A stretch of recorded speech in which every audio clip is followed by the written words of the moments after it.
This is Mark Guerrero. This is East L.A. Music Stories, episode 7. And my guest today is the lead singer of the 1960s hit East L.A. group, the Blendells, Mr. Sal Murillo. How you doing, Sal? Good, thank you, Mark. How are you doing? Good. So the Blendells was one of 3 groups in the mid-60s from East L.A. to get hit records.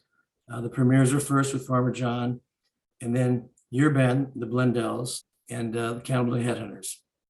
And the song you guys had a hit with was an obscure Stevie Wonder song called La La La La La. And it reached the national charts and a lot of great things happened, which we will talk about. But first, let's go back earlier. The first group you were in was that Sal and Marge? Yes, Sal and Marge. How did that happen? Well, I was living on Federally. That was around 1962, I believe. And Tommy Esparza lived down the street from us, and he had just started playing the guitar. Mm-hmm. And Tommy came over, and he sat on the porch, play chords, and then I started singing. And Marge lived about half a block down, and she used to walk by, and she heard us playing, and she asked if she could come in. And so Tommy started playing some chords to Angel Baby, and she sang them. And so there was a song out at that time, Love is Strange. And we decided, well, let's try to sing it together. And we did. And my parents came out, and the people next door came out, and they said, gosh, you kids sound pretty good. You kids really sound good. And that's how it started. So after that, every time we would just maybe 3 and 4 times a week, we started practicing. And of course, when Tommy got into the Blendells, actually with Rudy, they used to back us up. But before that was the Romancers that we would be on their card wherever they played, and we'd do a couple of songs. Well, before we get on to that, let's stick with Sal and Marge. So you guys did some nice gigs and did some shows. You played at the Paramount Ballroom. Tell me about some of the shows that you did with Marge. We did the Paramount Ballroom. We did the big Union Hall, the Shrine Auditorium, and just a Gigi. I think it called the Gigi Hall back then. Mm-hmm. And there were a couple other little halls, and I think there was a. I can't think of the other all around East L.A. that there were the different. Oh, St. Alfonso's. That's okay. So you did a lot. You did that East L.A. circuit, but with Marge, You never got beyond it, like with Casey Kasem or any radio things. Did. So it was mostly East L.A. And do you remember what Marge's last name was? Cabrera, Margaret Cabrera. Mm-hmm. Okay. So now in the year 2000, I interviewed the leader of the Blendells, Mike Rincon, and Rudy Valona, the lead guitar player, and you. So I got a lot of stuff from that. Plus I was around and I lived it as well. I knew you guys. But apparently Mike Rincon went to Cathedral High School, and he met the future drummer of the Blendells, Ronnie Shipris. Is that his name? Yes, correct. I guess he was in the school band, and that's kind of, he started bands, and eventually, I don't know how he found Rudy Valona. Do you know how he found Rudy Valona? I'm not sure on that, how they met, but I think their lead guitar decided to go there on his own way, and I'm not sure if Mike knew or Ronnie knew Rudy, and they invited him into the group. And then Rudy probably brought in Tommy Esparza. Yes, he did. And how did you wind up joining? Well, we had already been Marge, and I had already been singing for about 1.5 years. And Margie, well, as teenagers go, she was already at that age where she was looking, boyfriend. And she was more interested in boyfriend and her friends, and she wasn't dedicating herself to practices and things like that. And she just said she didn't want to go on anymore. She wanted to do other stuff. And I said, okay, I understand. So I started, I was on my own. And at that time, I guess that by then, Billy Cardenas had entered the was already managing the Romancers, who was backing us up. And he started managing the Blendels, and the Blendels singer, I guess, I'm not sure what happened there with that. He left the group, and Rudy had suggested, what about Sal? Because I know Rudy with Tommy, and I met Rudy through Tommy. And Billy said, yeah, sure, let's bring in Sal and do an audition, see if you guys agree you want him in the group. And I auditioned with him, and we did. As far as the name, I recall from what I heard, kind of came from the fact that the band blended really well. And so the first thing was to maybe call you guys the Blenders. And then that changed into Blendels. And I think the Dells part came from the R&B group of the 50s, the Dells, the Blendels. That's where the name came from what I heard. Yeah, Mike had already, and the guys had already, when I came in, had already had the name Blendells.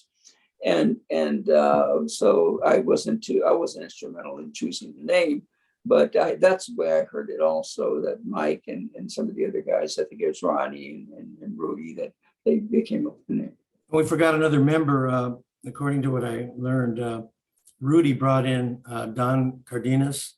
Yes, Yeah, sax Donnie, we called him, great sax player. And that, yes, that rounded out the 5-man group. So you were playing the East Side circuit. And a little after you guys, Billy Cardenas started managing my band, Mark and the Escorts. And we did, according to what I have here, the flyers and stuff. As far as the flyers I have, we did 3 gigs together. And the first one was Rainbow Gardens in Pomona. Yeah. I don't know if you remember. Oh, yeah, I do. Around 64, Rainbow Gardens had this Sunday afternoon tardeada, it was like from 4 o'clock in the afternoon to 8 o'clock. And I played there 4 or 5 times in my group. And on one of them, it was the Blendels. And let me see, who else was on that? The Romancers, the Blendels, and Mark and the Escorts, July 5th, 1964. So that was the first time we played with you guys. Now, I already knew Rudy and Tommy because I went to Garfield High School with them, and they were seniors and I was in the 10th grade. But I knew Rudy and Tommy. And so anyway, that was the first time we played with you. The second time was the Bel Air Roller Drome in Pico Rivera, August 7th, 1964. And the flyer says, the Chevelles present. And the Chevelles were a car club. That's right. I just don't remember, was it a girls' car club or a... Yes, it was. Yeah, that's right. In thought. fact, Margaret was part of the Chevelles. Oh, Marge? Yes, she was. Okay. Marge was Sal. Okay. Well, so the flyer says, Chevelles present, Robert and Johnny, we belong together. Remember that? Right. You're mine and we belong together. Yeah. And let's see. Little Ray was there. The great Little Ray Jimenez. Absolutely. The Blendels and Mark and the Escorts. And at the bottom of the flyer, it said, dress nice. Remember a lot of the flyers would say, girls dress nice, guys wear ties or whatever. It was kind of cool way back then. It did. And then, and I think just about all the kids used to show up that way with white shirt, tie, it looked real nice. And the third time we played together was that legendary Shrine Auditorium West Coast East Side Review show. And because I don't want to leave anybody out, I'm going to mention all the bands that played there. This happened on February 21st, 1965. The lineup was all East L.A. groups, East Side Sound.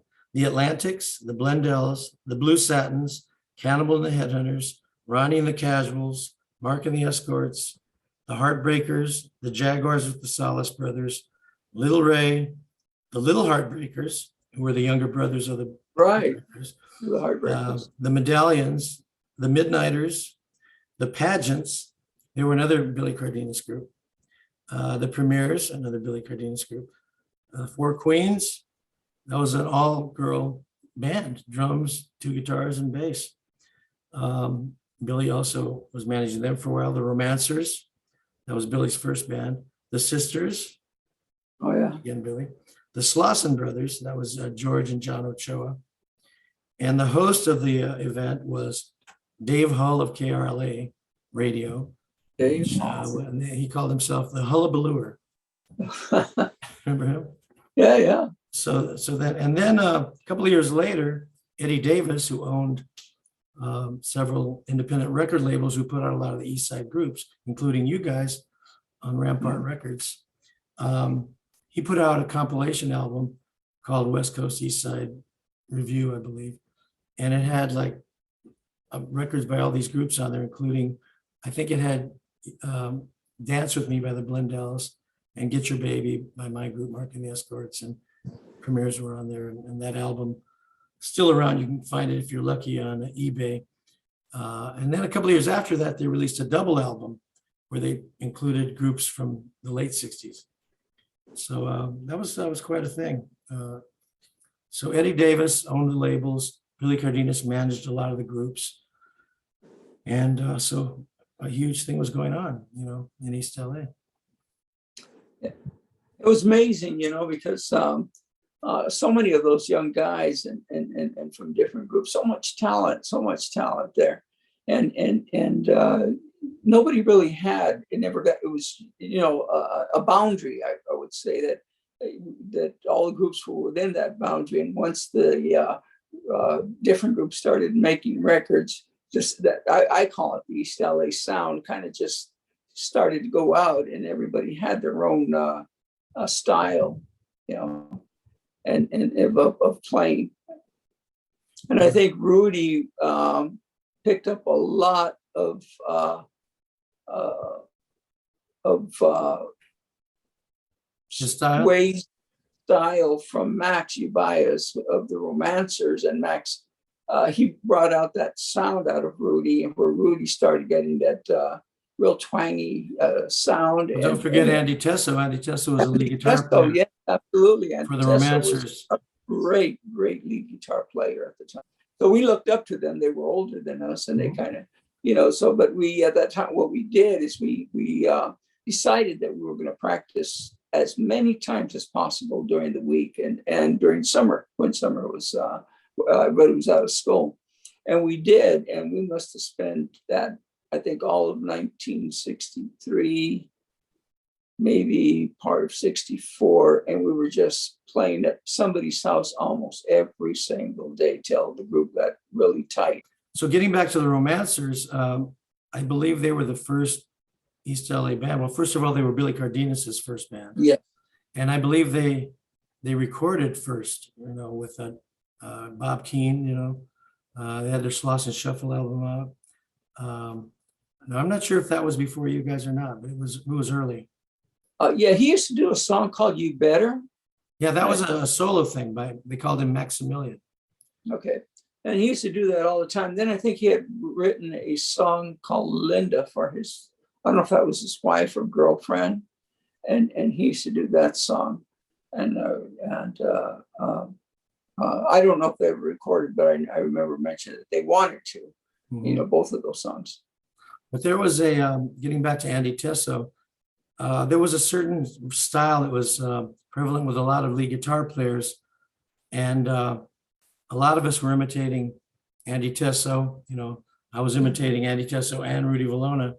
But I've talked to Andy Tesso, and he was influenced by his cousin, Lolly Vegas, who was later the founder of Redbone with his brother Pat. So Lolly was kind of his influence, and then everybody else started copying Andy.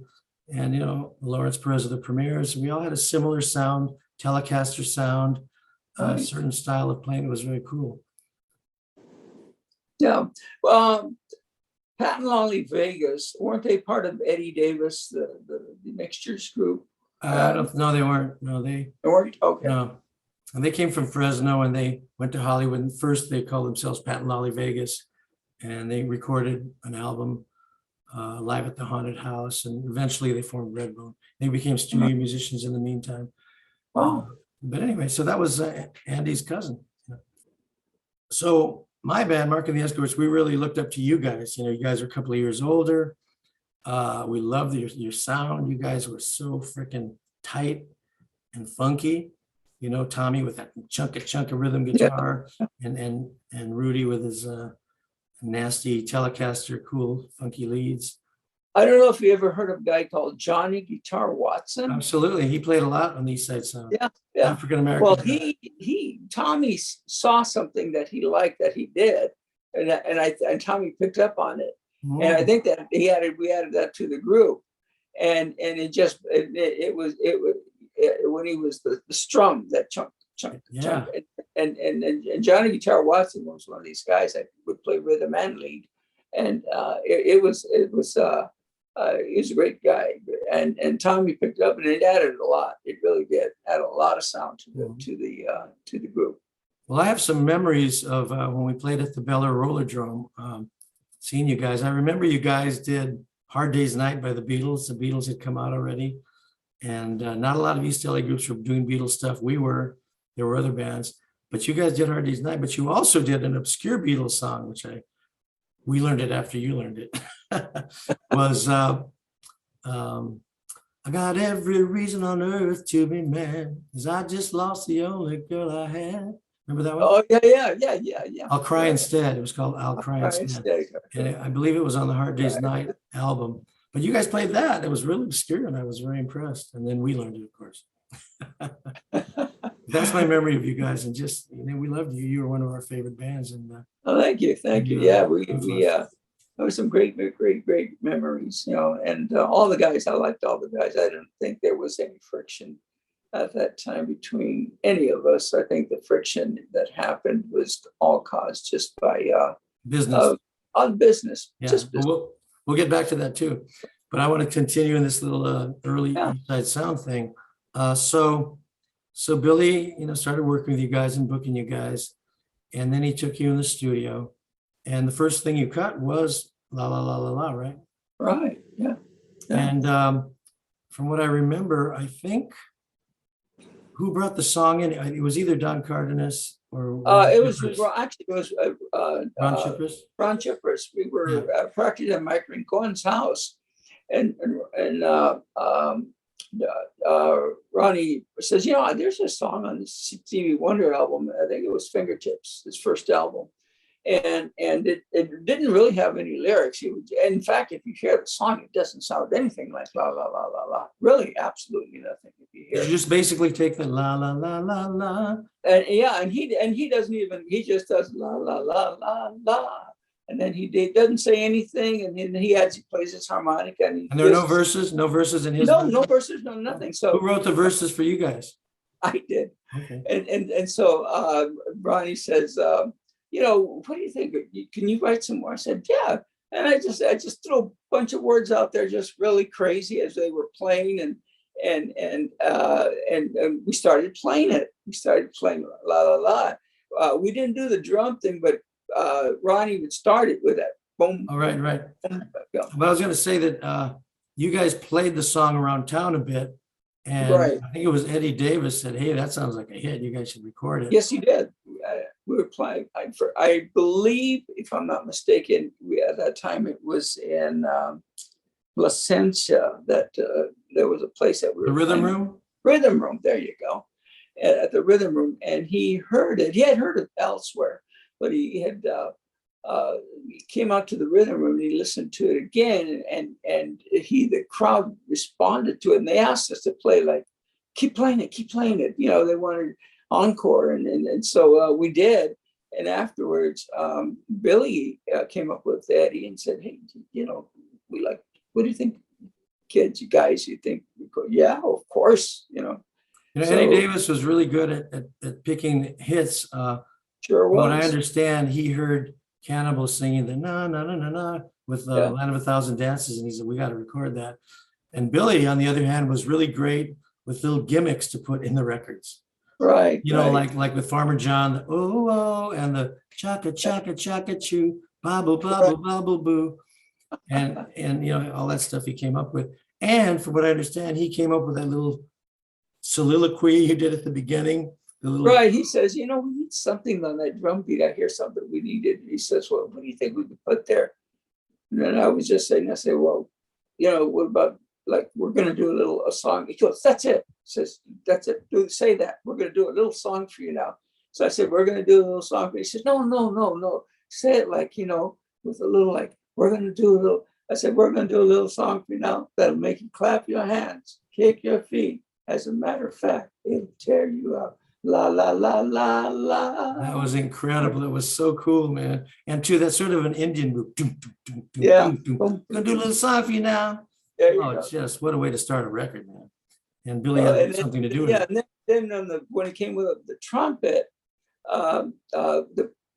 he says, let's put something, I said, something like sexy in there, he's felt. And so that's where the trumpet thing. And they made it a muted trumpet, which is muted it. Yeah. And who played the trumpet? Do you remember?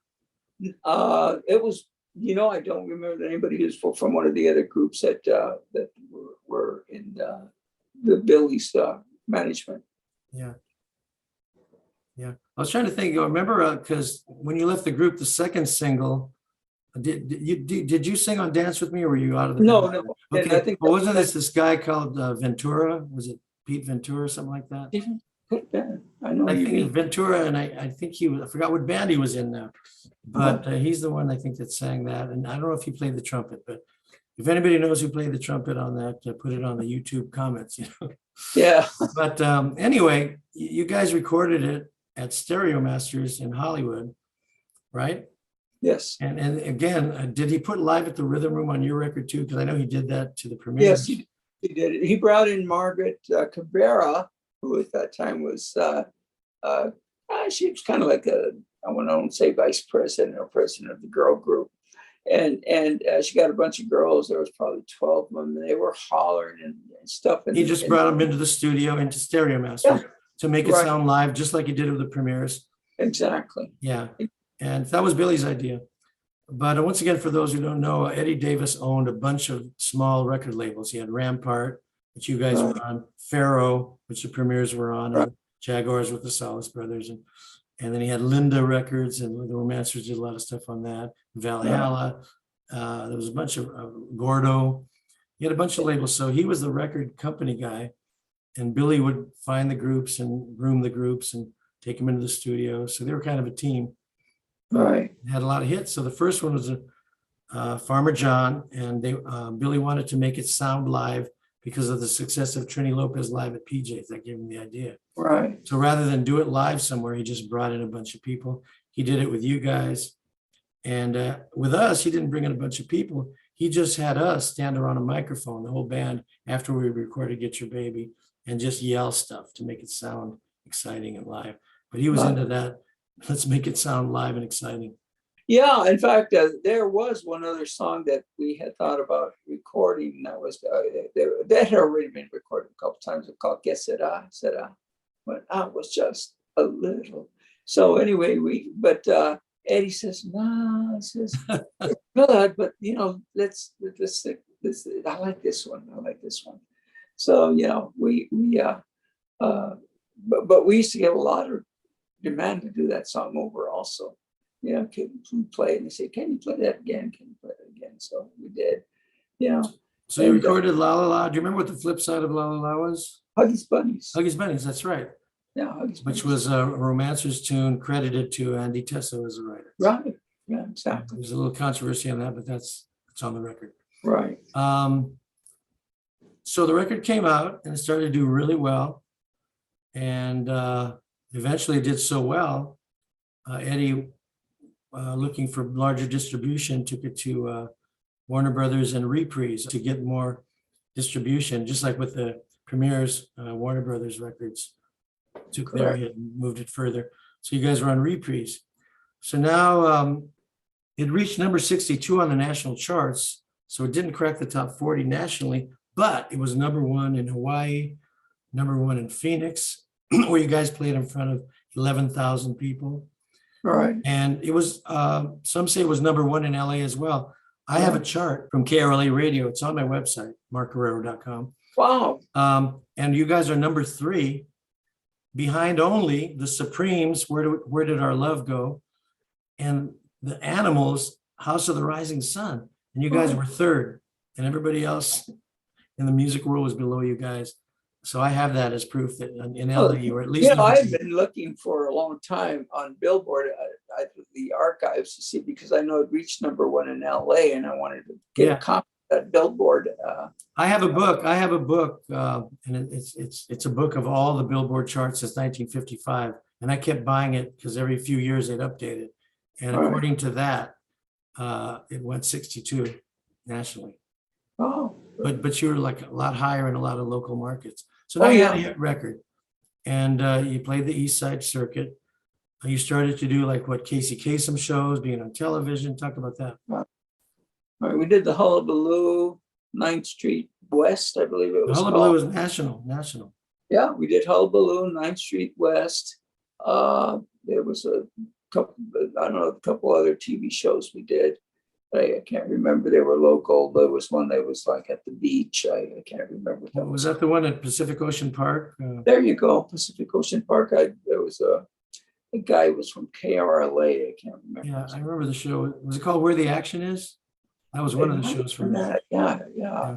But then you guys did some live gigs for Casey Kasem, who was a DJ with one of the, I think it was KRLA. But Right. He liked the group a lot. He was very, very, he really liked it. He was always wanting to hire us to play for him. what And we venues did- did you play for him? What venues? We did all the Oxnard shows. He had a connection out there, and he was at least maybe twice a month. He was doing performances in Oxnard, and he'd always bring us out. We were always in, and we were very well liked in the Oxnard area, and so it brought in. I mean, it was always packed. And also there were a lot of mainstream artists on those bills. Do you remember some of the people? Yeah, the Turtles. We worked with the Turtles and the Association. I mean, it just a lot of groups that was that. Sonny and Cher, Sonny and Cher. Sonny and Cher. We actually before Sonny and Cher with the Stevie Wonder also, going way back when Stevie Wonder barely did Fingertips. tips, and I was with Marge, and at the time, and Stevie Wonder did the Paramount Hall, and I have a picture of that. Mhm. And he and also with Sonny and Cher, but that time they were called Caesar and Cleo, Right. and the Romancers backed them, yeah, and it was, who would have thought, yeah. So Sonny and Cher not years later, but when you had the hit La La La and you had played with them on the bill, they put you on a compilation album they put out called Sonny and Cher and Friends, which is behind you right on the wall. Right, just right behind on the wall. Now, you did all those shows locally, and you did the TV shows. You did Hullabaloo nationally, 9th Street West. You did the Casey Kasem gigs, but you never actually toured because didn't the problem happen before the tour? Or you played in Phoenix, right? You played Phoenix? We did, yes, I did. Talk about that show with those Back people. from Phoenix, we actually, they chartered a plane, and Rudy and Ron were absolutely did not want to take the plane because they said, we're going to end up like Richie Valens. We don't want to take this private plane. And anyway, Eddie, said, you got to be there because you're going to be in Oxnard, and you're getting, it's all set up. You guys are playing, like tonight. And we had this, so anyway, we finally convinced them, and oh my gosh, they were frightened to death. And that just, unfortunately, there was a lot of turbulence, but we made it up there. And it was a lot of groups at that time, the Fiestas, and I don't know, there was the Drifters were on the bill. There was a lot of good groups that were out there. And like 11,000 people is what I've heard. Yeah, in Phoenix, there was 11,000. In fact, when they flew us from L.A. to Phoenix, we were on the airplane with Robert Mitchum, and his he had children with him, and I kept saying, "That's Robert Mitchum," and it really not. Oh, are you sure? Yeah, I'm sure. So he just turned around and says, "Yeah, you're right. I'm Robert Mitchum." It was funny, and so that when we got up there, of course there was. I mean, a radio station, when the plane opened up and they brought, we said, wow, look at all the people for Robert Mitchum. You guys are number one, man. You guys are number one. Yeah, it wasn't for him. It was Phoenix. For us. We were shocked, absolutely shocked, and you know, when you're so surprised like that, nobody knew what to say, and I'm just like, okay, okay. Amazingly, when all this was going on, at least Rudy and Tommy were still in high school, because I was in high school with them. They were seniors, and with a hit record and being on national TV, Yeah. like the premieres who were in high school too. It's amazing. Were you Yeah, still in it high was. school? Yeah, I was a senior. I say, And where high were school. you? I was at Mark Keppel. Yeah, we already had moved out of the area up to Rosemead, and that we just moved maybe a year, and I was at going to Mark Keppel in Alhambra, and Rudy and Tommy were at Garfield. So I went to only Garfield till the 10th grade. So was it at this point after the Phoenix thing and #1 in several cities, that's when the split happened? Yes. Uh-huh. Okay, and we don't want to get into like gory details of this, but basically speaking, well, your mom got involved, right?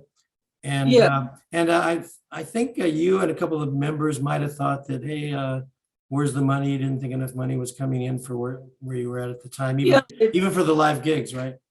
Right. At that time, it was not enough for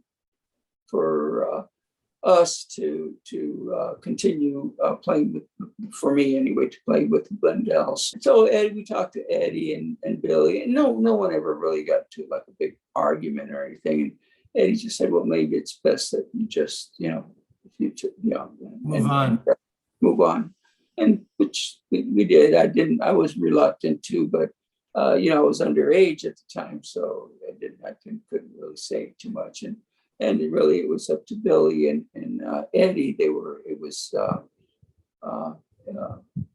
their involvement in it too, so they had the say. Now, your mom did get involved to a degree, right? She talked to them. Yes. Yeah. So you were asked to leave, and so that was so ironic because you guys were just starting the career. You had the record really moving up the charts, and so the other guys went on tour without you and did a Dick Clark tour. Yes. And they were doing some big things. And from what I understand, I think Rudy had to sing La La La La La, and he wasn't really known as a vocalist. Right. Yeah, he did. He sang. He was singing La La La La La, and I'm not sure what happened on the tour, but they ended up leaving the tour also. So that split really derailed the band. And yeah, it was really sad. Everybody was. It was very sad. I mean, I liked Mike, and I liked all the, and I guess that's the thing that's sad when you put so much time in as young kids with the same guys. You're kind of like a family, and when you leave, it's hard, because you guys we've been together for such a long time, and when somebody has more say than you, but.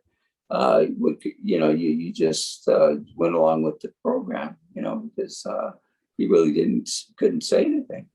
Speaking of going along with the program, let's go back to Billy Cardenas. So he was very famous for bringing songs to bands that he managed and saying, record this, Yes. And he did that with us, and he did that with you and premieres. But I want to get to the bottom of this thing. We'll talk about the song Get Your Baby and Dance With Me. Okay. Mm-hmm. So first, Get Your Baby. So Get Your Baby was an instrumental with this great little funky guitar thing. And it was written by two of the guys from the Mixtures. Thomas and Edwards were the last names. And apparently they recorded it, but it was never released. And Eddie Davis was working with the Mixtures. That was maybe his first band. And so somebody, I guess Billy Cardenas, gave the song to you guys. And but you might have been out of the band already, because I was out of the group. Yes, it came out as a flip side of Dance With Me, which was the Blendells' second single, which you were not on because you had left the group. No. So they recorded it, and Rudy Valona did a great solo on it. And then for some reason, because the Blendells broke up. That's what it is, I'm sure. He brought Get Your Baby to us, and he said, record this. So we learned it, and we did as we were told. We liked it, but we did the song. And it's done pretty well. It's still around today. It's been on a lot of compilations. It's been in a movie and different things. But we cut it.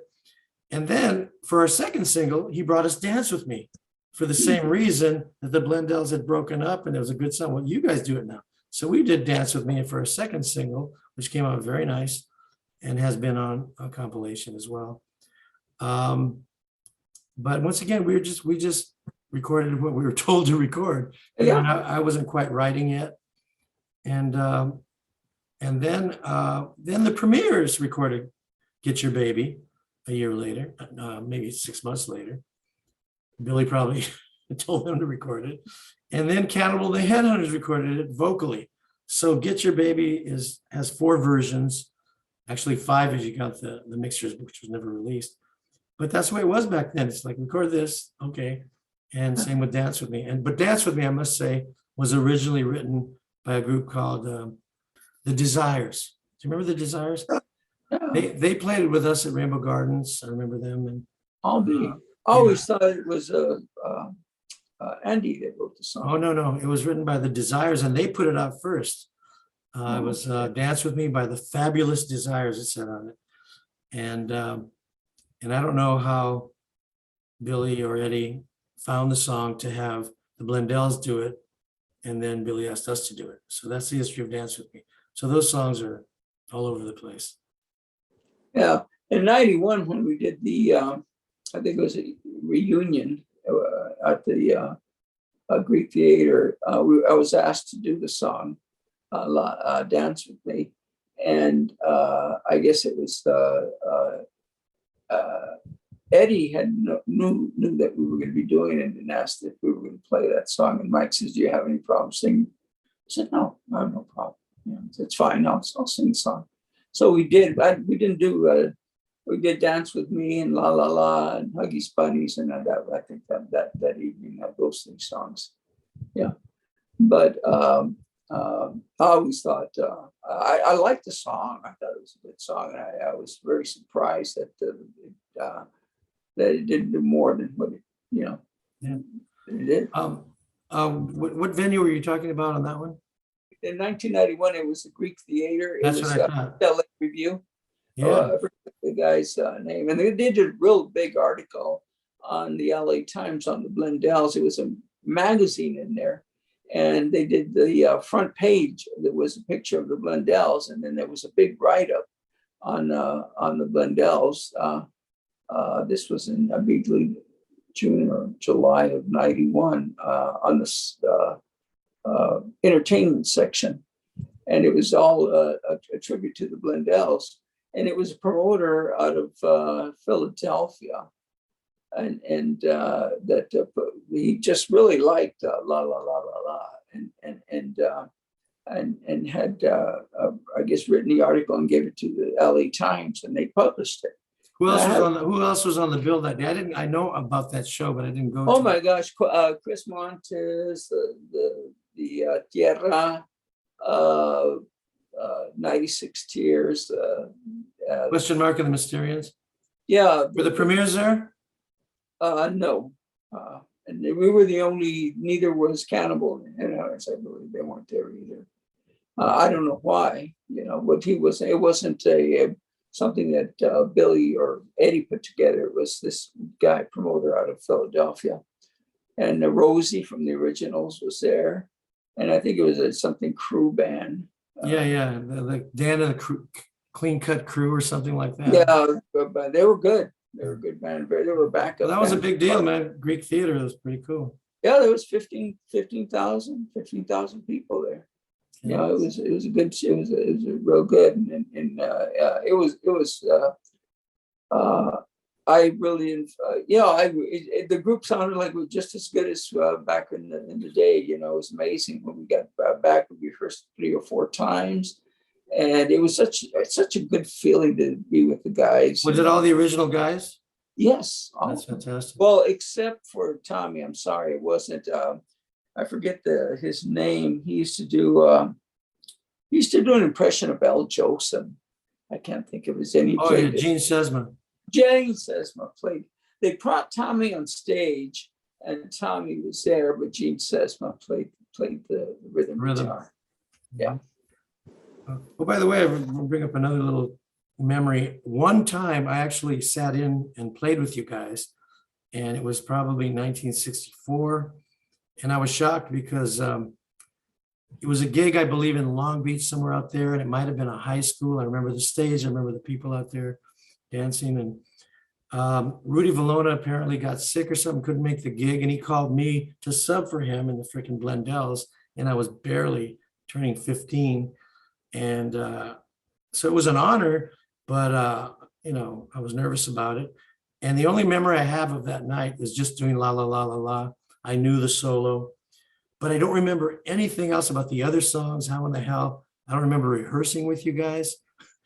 I don't know how I survived it, but I did. But that's a little obscure footnote there.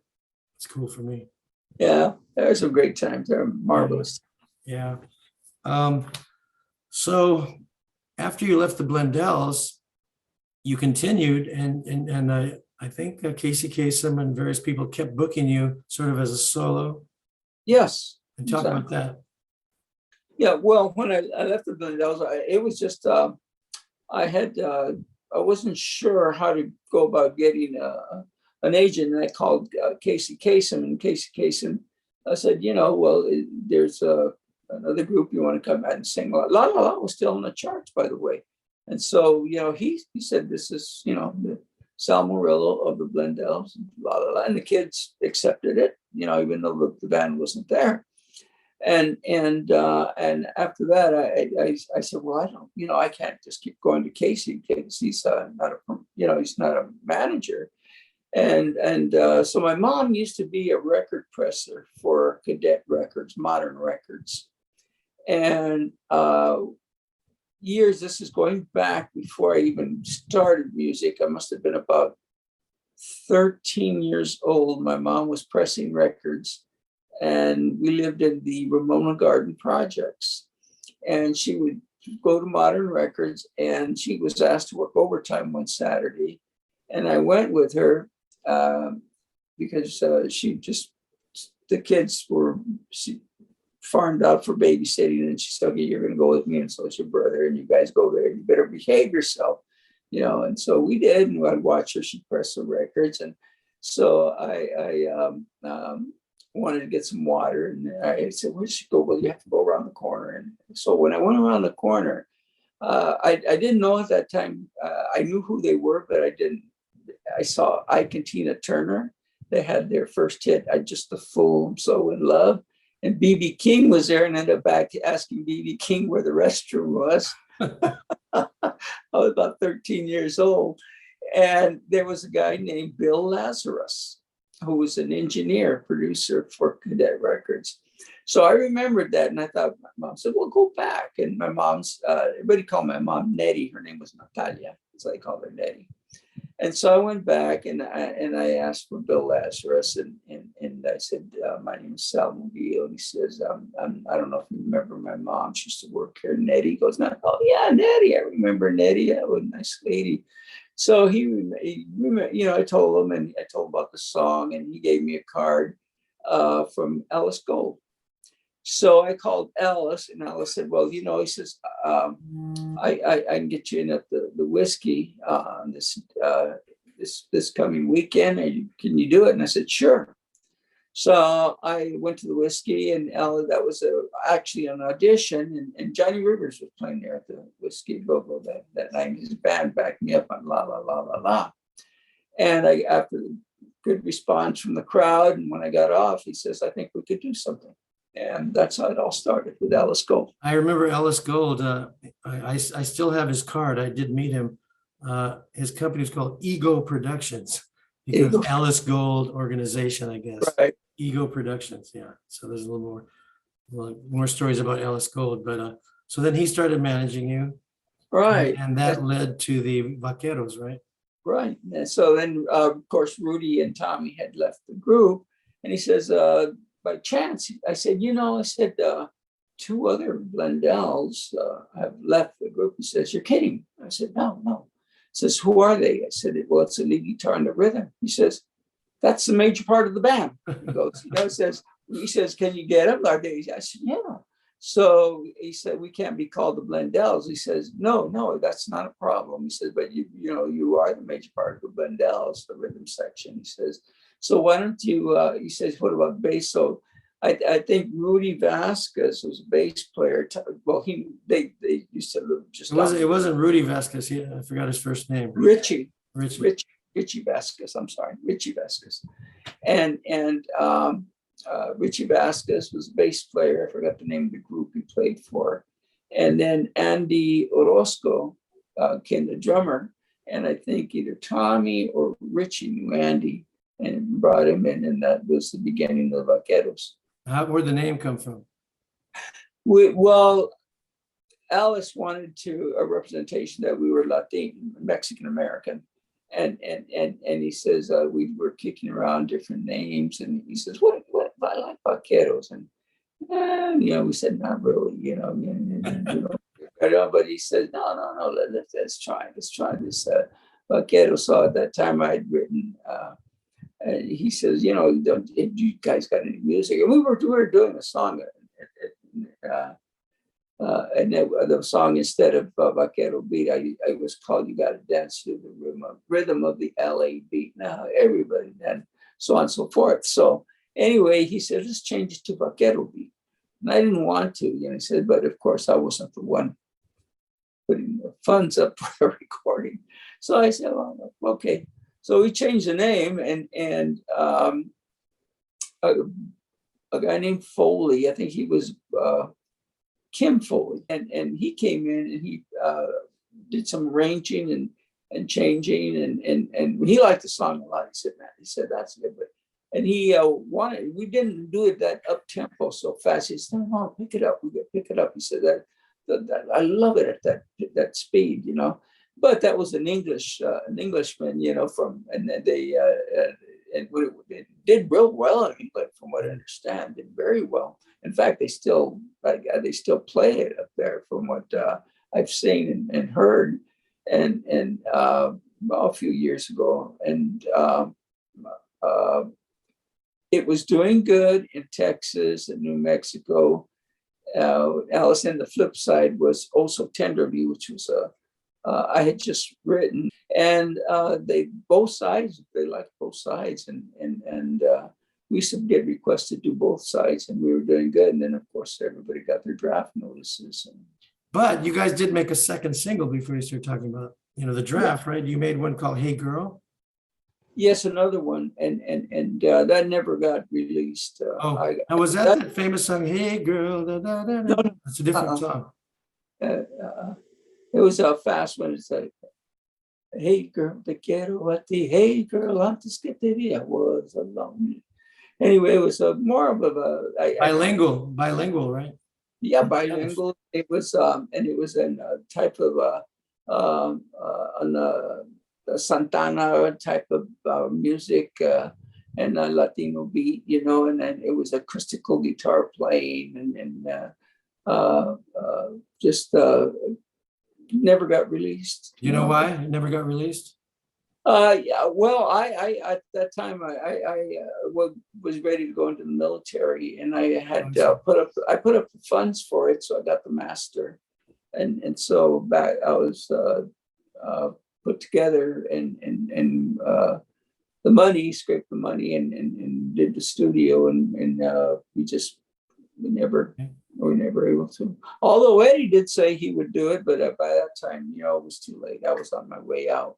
Before we get off of the Vaqueros, you guys did some TV shows. I remember you were on at least one local show, maybe 9th Street West or one of those shows. Yeah, we did 9th Street West. And did you do Hullabaloo with the Vaqueros or no? Yeah, I believe we did. Yes, we did the Hullabaloo. So you guys made a little noise, or you were on television. You made some noise. And we were doing did a lot of college.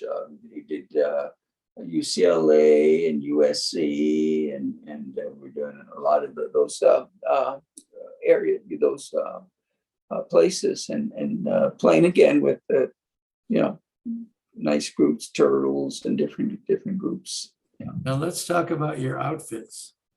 Yeah, that wasn't our choice. In fact, that was Alice Gold. Oh my gosh, like Alice Gold, yeah. And I told him I can't wear this. I feel, that's embarrassing to say. Well, we never dress like that. So no, that's trendy. He goes, that's a trendy. That's coming from that. So he said. So everybody looked at each other. I told him I feel like Robin Hood. Like I got rid of the forest or something. And we had these boots, but everybody liked them. It was like, a shirt that kind of opened to here, and was it made of like velour or something like that? Yeah, And it had the little ties. yeah, I mean, exactly. the string tie type, like Yeah, shoelaces kind of thing here. And then you wore exactly. those kind of soft boots, weren't they? Yeah, they were soft leather boots, like a And pirate up to your and your pants were your kind of like tight Robin Hood pants. right. Uh-oh. Yeah, But exactly. actually, they didn't look bad. It was bold. It was very bold, and then we really, it was something we didn't, we didn't Thrilled really want about. to wear them, but Alice said, "Wear them, guys. Believe me." He says, "Believe me, wear them. You'll turn heads." Well, there was no doubt about that. I'm sure Rudy and Tommy were especially not happy about it. Huh? No, they didn't like it either. But after a while, you like it. You get used to it. We wanted Yeah, yeah. traditional tie and jacket. So then the military happened, and I believe Rudy Valona, Tommy Esparza, and you all. Did you get drafted too? I got drafted. Okay, all got drafted, and Rudy and Tommy went to Germany, and you Right. wound up in Vietnam. Well, I went to Germany first and got levied out Mhm. of Germany. I just finished airborne school, and I was with I was actually a special forces trainee, and I finished my training, and then I was with the 10th Special Forces in Bad Tolds, and a levy came down, and I was on the list to go, and there was a shortage of manpower. So you were And you were like a Green Beret in yeah, Vietnam, and how long yeah, were you there? 18 months. I was there almost 18 months. And I was, after my tour, they asked me to stay on for another 6. And I stayed only because of financial. It was to help my family out. And I really had nothing going on. I couldn't see going back to music at that time, and I just felt that it was an opportunity to continue. So I was sending money home to my mom, help support the family. So I just stayed on. For like what, 20 years? How long were you in the military? No, actually, when I got out, I did 3 years and 7 months active duty. Then I was reservist, and then I was I came out. I was diagnosed with PTSD, and then I was diagnosed with dioxin in my blood through the VA. They did an examination for Agent Orange, and I tested positive, and that was back in the early mid 70s. And they told me that eventually I would get cancer, which I didn't believe, but it happened. But I'm here, so thank God. But you wound up kind of working for the military for many, many years. Right? Yes, after I was discharged on a medical, and I was living here in Tucson. I applied as aircraft mechanic apprenticeship program at Davis-Monthan Air Force Base and was accepted. And so I went to school on the base for a year as an aircraft apprentice jet engine mechanic. And after a year, I became a journeyman, and I was actually a mechanic for 15 years. And then I worked my way up the ladder to crew chief, and then I went to foreman, and from foreman division manager eventually, almost 30 years. So it was a very, very gratifying years working, because he worked on all kinds of military aircraft. Wow, It's a strength for all military aircraft. So getting back before we get off of the Blendels guys, but so Rudy Valona, when he got out of the Army, he kind of lost his chops a little bit and lost his confidence a little bit. And I remember doing a gig with him we actually, just through circumstances, we wound up opening for Rick Nelson at this place Wow. up in Antelope Valley. And Rudy just, because he had just gotten out of the military, he barely faced the audience, and he was tentative in his playing. And it took him a while to kind of, get back to playing and getting his confidence back, But he never really had a career much after that. And unfortunately, he passed away around 2000. And he was a very, very good friend of mine. And I used to go to his house, and like I said, he was a couple of years older, and he lived on Woods Avenue in East L.A. near East L.A. College, which was kind of a nice neighborhood. I go to his house, and he'd show me some licks, and we'd play together. And so he was a very good friend and a very cool guy. And rest in peace. Yeah, well liked. He was very, very good. I went to visit him several times, and we talked and spent time. And he really, really wanted to get the group together again. He wanted to do something so bad, but he just couldn't commit to his music 100%, unfortunately. Yeah. So let's see here. Let's see if I missed anything here. Yeah. Well, I have here that when you had Alice Gold, that he got you some gigs with Casey Kasem, and that included Johnny Rivers and the Righteous Brothers on the bill. Yes. Mm-hmm. And meanwhile, the Blendels went out on the road after you left them, and they did tours with people like the Dave Clark Five, Roy Orbison, Dick Dale, the Ventures, the Shirelles, the Drifters, the Coasters, and Chuck Berry. So they were doing some cool things, but like you said, Tommy and Rudy wound up leaving, and everything eventually kind of broke up. And with the military, forget about it. Man. Broke up a lot of bands in East L.A. I often wonder what would have happened had we not, gotten drafted, if we had carried on with Alice, who knows? Yeah. There you go. That's life. Yeah. That's life. So anything else you want to add? I'm trying to think. Well, why don't you just say something about just being part of the East Side Sound and the East L.A. scene and what it was like and what it meant to you?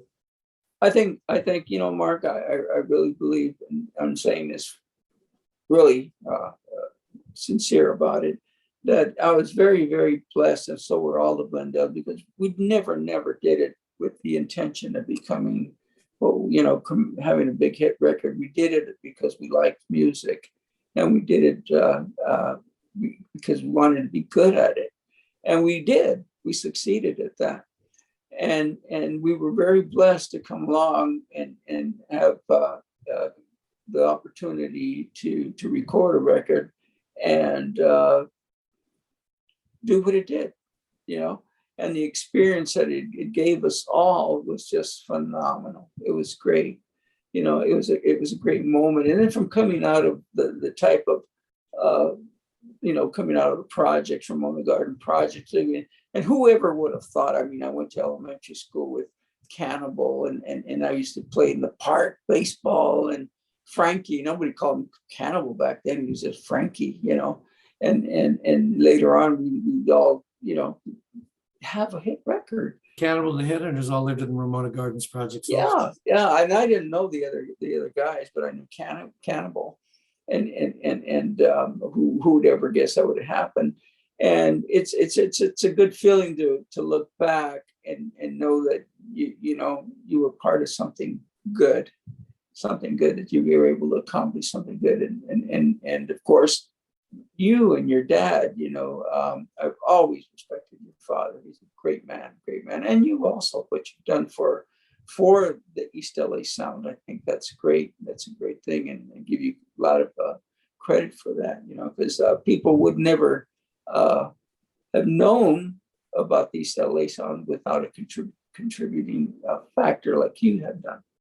All the efforts and time you put into everything, and I think that's great. And so people do, because there was a lot of good music. There was a great lot of talent, a lot of great bands, a lot of great including singers. you and your band. Pardon me? I said, including you and your band. Thank you. I remember I played in Tucson in, I think it was 2003 or so at La Placita Village, and you came, you know, because you were. Right. I saw your dad. No, my dad wasn't there. No. Oh, it wasn't when your dad was there. Oh, But did you come to oh, another that was thing? they did the mural. They did the mural. They Oh, yeah, you went to that one? Yeah, yeah. Oh, okay, okay. So Yeah, to you were there. clarify, in 2003, I played at Placita Village with my band, and you showed up. But before that, it was like 1998 or something, like 99. I went with my dad to play in Tucson. There was a big mural that included him Yeah. right in Right. front of the Hotel Congress. Right. He was wearing a zoot suit, and I was playing lead guitar, and I did a couple of my songs. We had a great band. Yeah. And you were there too. I forgot you were at that one. Yeah, I was there too. So I remember after I played the Placita Village, I believe I went to your house and you showed me you got a ton of memorabilia, right, of the Blendels Oh yeah. photos. I'd like to see that again. You got a ton. Yeah, I still have everything. The way that came about was I had an uncle that was an amateur photographer, Jaime, and he worked for Union Pacific Railroad, but he just wanted to take pictures. So we'd always ask him, would you go? My mom would, she couldn't afford anything, but he wasn't in it for money. He was my mom's first cousin. And so he would just take pictures of all the groups and everything there. Wow, well, that's a treasure trove, because Yeah. there's very few photographs of the East LA bands on stage live. There's Yeah. the publicity photos, and nobody was videotaping back then, who had a Yeah. video camera. Oh, yeah. So a lot of that disappeared in that And way. then different groups. I think with Kathy Young and Chris Young, with Billy Cardenas and Huggy Boy, and Chris Montez. yeah, Chris Montez and Kathy Young, and then the Dovells. Just so many different groups, And But you have all those great unique photographs of live bands, but you also have publicity shots and yes, flyers, some different things. yes, different things. I gotta go check that stuff out. Next time we go to Tucson, I got an appointment. Oh yeah. Cool. Well, I think that's about it, man. Anything else you'd like to say? Thank you for the opportunity. It was fun. It was a lot of fun. It was really nice. Yeah. It's always good. It's always nice seeing you too. You do a lot of good stuff there. Likewise, always good to see you too, man. And Thank you. I'll see you next time. Take care of yourself. Okay. Well, God bless and thank you, Mark. Say hi to everyone. I will. Take All care. right. Take Bye. care. Bye-bye.